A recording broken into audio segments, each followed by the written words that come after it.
धन्यवाद व आभार। आप देख रहे हैं रायबरेली समाचार। Breaking news. आज की बड़ी खबर। रमजान के पहले शुक्रवार को मस्जिदों में अदा की गई जुमा की नमाज।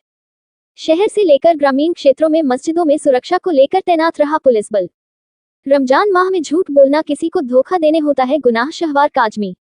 रायबरेली। नेकियों का मौसम बहार माह रमजान एक बार फिर हम गुनाहगार बंदों को जहन्नम की आग से बचाने का सामान लिए जलवा बिखेर रहा है। ज्यादातर लोग रोजा नमाज, तरावीह, तस्वीर और तिलावत कुरान में अपना ज्यादा से ज्यादा समय लगाकर बारगाह इलाही में अपना सिर झुका रहे हैं। अधिकतर मस्जिदों में तिलावत कुरान की गूंज सुनाई दी। इस दौरान मस्जिदों के आसपास सुरक्षा व्यवस्था के कड़े इंतजाम रहे।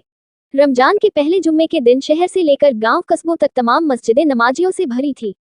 सैकड़ों रोजदार बंदे अपने खुदा के सामने सजदा करने के लिए मस्जिदों में पहुंचे और इमाम साहब के पीछे खड़े होकर 2 रकात नमाज पढ़ी। फिर मुल्क में अमन चैन की दुआ मांगी। पहले जुमे के दिन सुबह से ही मुस्लिम इलाकों में खास रौनक दिखाई दी। सैकड़ों लोग नमाज से पहले नहाकर साफ सुथरे कपड़े पहनकर मस्जिदों की तरफ चल पड़े, ताकि जब भी मैं कोई न्यू वीडियो अपलोड करूं तो तुम्हारे फोन की घंटी भी बजे। की मस्जिद, कहारों का अड्डा, दक्षिण दरवाजे की मस्जिद, सुनहरी मस्जिद, मस्जिद बारादरी गुलाब रोड, मस्जिद आलमगिरी किला बाजार, बदाला मस्जिद खाली सहार मस्जिद। हम जानने की कोशिश करते हैं कि आज जुमे की पहली नमाज में क्या संदेश दिया गया है समाज को या मुस्लिम समाज को। देखिए, ये महीना जो है ये बड़ा पवित्र महीना है और इस महीने में ईश्वर ने अपने भक्तों के लिए उपासना के लिए एक महीना जो है अनिवार्य कर दिया है अपनी भक्ति के लिए, और जिसमें तमाम ईश्वर के जो भक्त होते हैं वो भक्ति में लीन रहते हैं। और उन्हीं में से एक इबादत जिसे उपासना के लिए मुअय्यन किया गया है, और उसका मैंने इससे पहले भी बयान किया था कि ये रोज़ा का कॉन्सेप्ट जो है वो हर धर्म में पाया जाता है, केवल नाम बदले हुए हैं। कहीं पर इसे व्रत कहा जाता है और कहीं उपवास कहा गया है, कहीं पर इसे फास्ट कहा गया है, तो कहीं पे सौम कहा गया है और कहीं इसे रोज़े के नाम से याद किया जाता है। असल में ये ईश्वर के आदेश का एक पालन होता है रमज़ान में, कि जिसे भक्त जो है बहुत ही अच्छे अंदाज से अदा करते हैं, और रोज़ा रख के अपनी भूख और प्यास के साथ में उन गरीबों और उन बेकसों की भूख को भी याद किया जाता है। और धनी के हृदय में एक निर्धन की ममता जो है वो उत्पन्न होती है और उसका इजहार किया जाता है।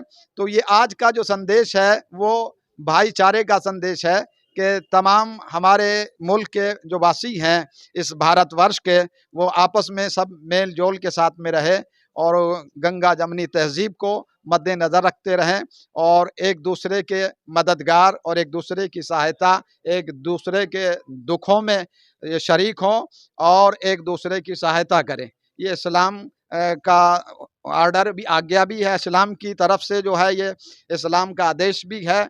और ईश्वर की जो पवित्र ग्रंथ है कुरान मजीद, उसमें भी ये संदेश दिया गया है कि गरीबों का ख्याल रखना और परेशान हाल इंसानों की मदद करना, उनकी सहायता करना, ये मानवता का पहला कर्तव्य होता है। आइए इसी बीच हमारे भी दूसरे मौलाना जी हैं, पहले परिचय दे दीजिए। मेरा नाम सैयद मोहम्मद अस्करी है। मैं डिस्ट्रिक्ट आज़मगढ़ से हूँ और यहाँ पर क़ज़ियाना है, वहाँ की मस्जिद में मैं पेश इमाम की हैसियत से हूँ। क्या आज जुमे की पहली नमाज है, क्या संदेश आप देना चाहेंगे? मुसलमानों के हवाले से ये पैगाम है कि जैसा कि रसूल खुदा सल्लल्लाहु अलैहि वसल्लम ने अल्लाहुम्मा सल्ली अला मुहम्मद व आले मुहम्मद कि जब आप माह शाबान का आखिरी हफ़्ता है और उसमें आप खुतबा दे रहे हैं और तमाम मुसलमानों को नहीं बल्कि तमाम इंसानों को मुखातब हैं, यानी उसमें जुमला है कि अय्युहन्नास कह के ये ख़ुद इस बात की दलील है कि तमाम लोगों को मुखातब है हमारा वक्त का हमारा रसूल, ना ये कि किसी एक गिरोह से, किसी एक फ़िरक़े से। उसके बाद और तमाम चीज़ें जो है बयान करते हैं। फिर बयान करने के बाद कहते हैं कि ये जो आने वाला महीना है ये माह रमज़ान है और इस माह रमज़ान को शहरुल्लाह कहा गया है।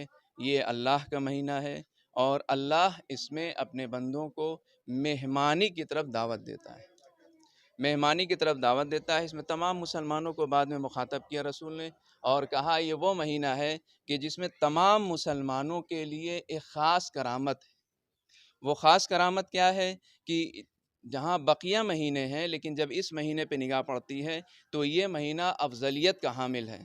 तना महीना ही नहीं बल्कि इसके जो दिन हैं, इसके जो घंटे हैं, वो तमाम महीनों से अफजल हैं। तो इस चीज़ को मद्देनज़र रखते हुए रसूल ने इरशाद फरमाया कि जितना हो सके मुसलमानों को इसमें अल्लाह से मुत्तसिल रहना चाहिए।